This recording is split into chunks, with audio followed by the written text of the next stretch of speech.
Winds are still howling, gusts up to 40 miles per hour. So when will this finally go away? Karen?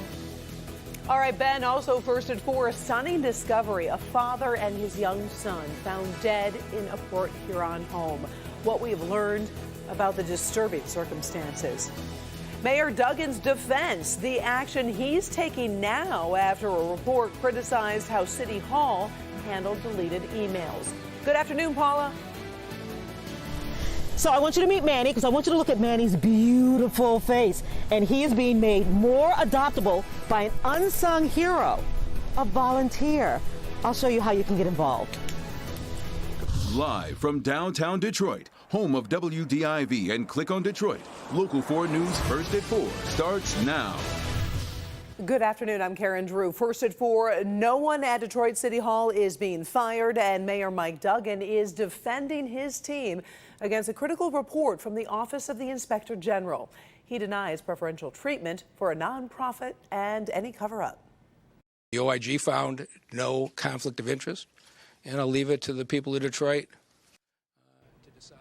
At this point, the voters of Detroit will have to weigh the mayor's take versus the report's findings. The OIG accused Duggan's chief of staff, Alexis Wiley, of an abuse of authority for ordering staffers to delete emails. The mayor says Alexis Wiley and other officials will undergo new training on how to properly handle documents, but says they thought they were following the rules. The OIG also found the Make Your Date nonprofit was unilaterally chosen by the mayor without an open and objective selection process. The mayor defended the choice, saying Make Your Date is the most qualified to help fight preterm births. They brought massive resources to this program. And so when we started out, the idea that there was anybody else out there that had a 90-member faculty of caregivers, that had 2,000 high-risk patients in Detroit, that had $167 million of research, that somehow there was anybody to compare it to, if you were familiar with this field, you knew that just wasn't true.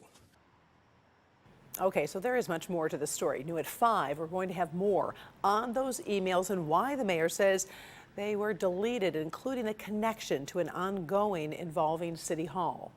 We do have new information in an apparent murder-suicide in Port Huron. Police have named the father and son found dead at their home. Happened last night on Cooper Avenue near Palmer Court. Police say they found 6-year-old Weston LeGros and his 35-year-old father, Robert LeGros, shot dead when doing a welfare check. We're told a third member of that family, the man's estranged wife and mother of the child killed, actually was the one who called police to request that welfare check. We'll keep you posted as we continue to learn more on this story. There is another report of stranger danger over in Clawson. We're told a 10-year-old girl was approached yesterday near Shalom Elementary School. Police say a man in a black truck offered the girl candy. She then ran away and the man drove off. That man is described as a white man with a long white beard and white hair. Anyone with information about this is asked to call Clawson Police. Now, let's get a quick check on a very windy day. Ben, we can see the trees are blowing in downtown Detroit. Again, Karen, I mean, these winds just don't want to go away, and it looks like they're going to hold on through tonight and possibly through much of the day tomorrow as well. Here's 4 Live radar. We do have some showers out there, and those rain showers are generally light, although we're now starting to see this push into around Telegraph, Southfield, heading down towards the city of Detroit. So this is going to impact the commute.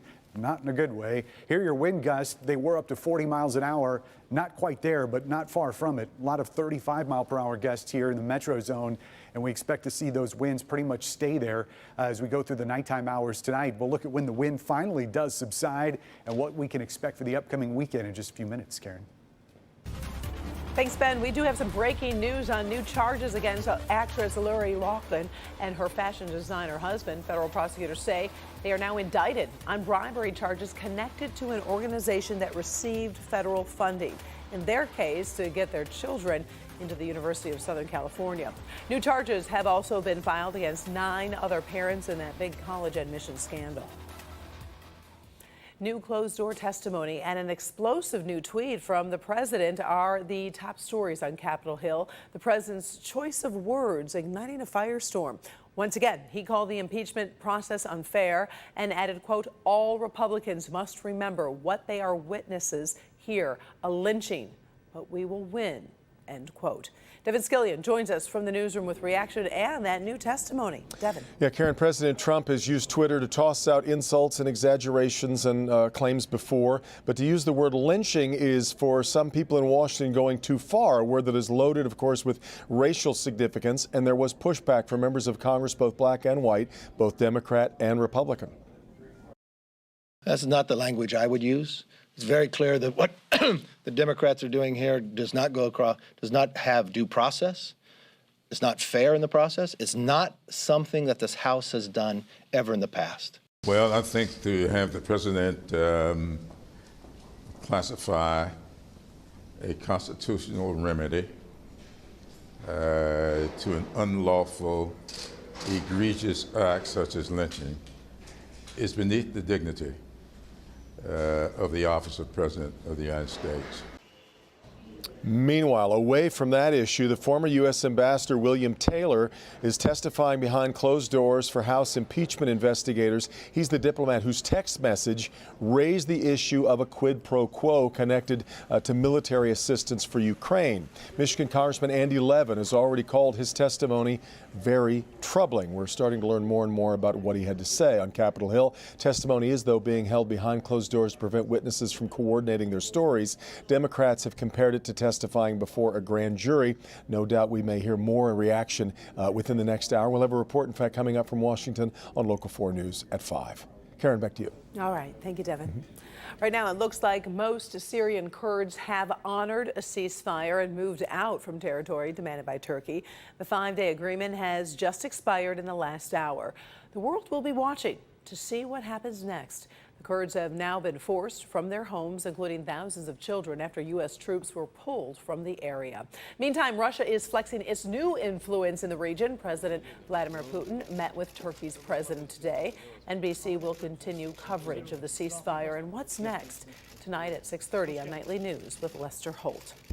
Canadian Prime Minister Justin Trudeau surprised commuters in Montreal as he celebrated his re-election. He stopped at the metro station in his home district. His Liberal Party carried the day but did not win a majority in Parliament, so that means he will have to work with smaller parties to get things done. Trudeau has promised to serve all Canadians. Here's an all-for-pet story that will warm your heart. Some dogs who need a forever home are not eligible yet because they might be ready to deal with new humans. They're scared and don't know who to trust. Our Paula Tutman found a volunteer in Macomb County who used a personal touch to get them ready to love again. So you see, oh, you are such a sweetheart. Yes, you are. So you see these dogs when they come into shelters, and what you don't get is, because we don't know where they've been or what's happened to them, they're not always immediately adoptable. But that's why you have people like Brian. I've met Brian so many times. Every time I'm here, he is actually here working with these dogs. Uh-oh, that's okay. That's okay. Daddy's got to work with you a little bit. And he's actually changing their lives. Not every dog is loved, not every dog is cherished, and many of those animals end up at an animal shelter in hopes they will find a loving home. But not every dog knows how to go to a loving home because they can't tell us the secrets of their abuse or their surrender. We often see it in their behavior. Gunner, come. And that's why Brian Lamke is a godsend at Macomb County Animal Control. It's not just a dog. It's not just a cat. These are animals. They have souls. For hours, several times a week, he is every shelter dog's best friend. And this is what you call debarking a kennel. He's a volunteer, and he socializes these dogs to transform them from shelter dogs to successful pets. Because a dog that is properly trained and socialized stands a better chance of getting adopted and staying adopted. Well, socialization is very important for it to be a good pet. He doesn't just walk them. He brings a skateboard outside, and he'll walk the dogs on the skateboard so they can get a little bit of running rather than just a light walk. He does behavioral things with them as far as like working on a mat, treat reaction, stuff like that. You want to say hi, Otto? Good boy. Good boy. This is Otto. Otto is disabled, but with Brian's love and attention, he believes this dog will be an incredible pet to someone in need of inspiration. And so he's also handcrafting a special roller cart for Otto to scoot along instead of drag along, an extra edge to make him more adoptable. Building him an automobile. It's a plan to give him something that he can get on instead of having to drag himself around. I believe Otto could be the type of dog that would be inspiration, like maybe at a hospital, in a children's hospital, going and visiting the kids, seeing how happy he is, even with his disabilities. You know, I mean, it's a great example of what these dogs really are able to do. These are volunteers. They are unsung heroes, and every single shelter, every single rescue absolutely needs them. It's not just about giving money to a shelter. It's about giving of yourself and making sure that when these animals leave, they're actually more successful in their new homes so they don't come back. Paula Tutman, Local 4. Thank you, Paula. Still ahead, it's Black Friday versus Cyber Monday. Has the big holiday shopping tradition shifted for good? We'll take a look ahead at our busy holiday shopping season. Also, a royal scandal revealed. You may not have heard of this king and queen, but the palace intrigue has become oh so very public. That's next. First, you might call her the unstoppable RBG. What Supreme Court Justice Ruth Bader Ginsburg is saying about her workout, even as she battled cancer. We'll be right back. Do you wish your children were more organized and more independent? Tomorrow at 6 a.m., see the simple change that could help your kids develop these skills now and accomplish their goals in the future.